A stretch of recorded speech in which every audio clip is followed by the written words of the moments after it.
నువ్వు కూడా దేవునితో నడవాలి చెల్లి. అలవాటు చేసుకో. పాడు లోకం, పాపిష్టి లోకం, నీచము నిండిపోయిన లోకం, అసహ్యత నిండిపోయిన లోకం.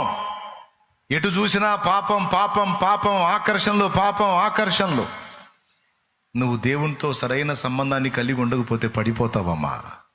లాగేస్తుందమ్మా లోకం నిన్ను.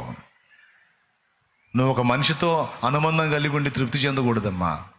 ఏ కొంచెం అవకాశం చిక్కినా లోకం నీలోనికి ప్రవేశించాలని, నిన్ను పాపంలోనికి లాగాలని, చెడుతనంలోనికి నిన్ను నెట్టుకెళ్లాలని, నీ ద్వారా దేవుడి పని జరగకపోగా జరుగుతున్న దేవుని పనికి నువ్వే ఒక తలనొప్పిగా మారాలని శత్రు సమూహము, సాతాను, దురాత్మలు, నీ శరీరము, లోకాకర్షణలన్నీ గట్టుకట్టి ముట్టడేస్తున్నాయమ్మా.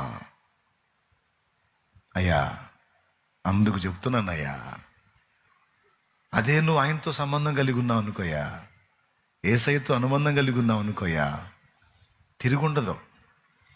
నువ్వు జలముల్లో పడి నడిచెళ్ళినా నువ్వు వాటి మీద ఉంటావు, కానీ అవి నీ మీదికి రావు.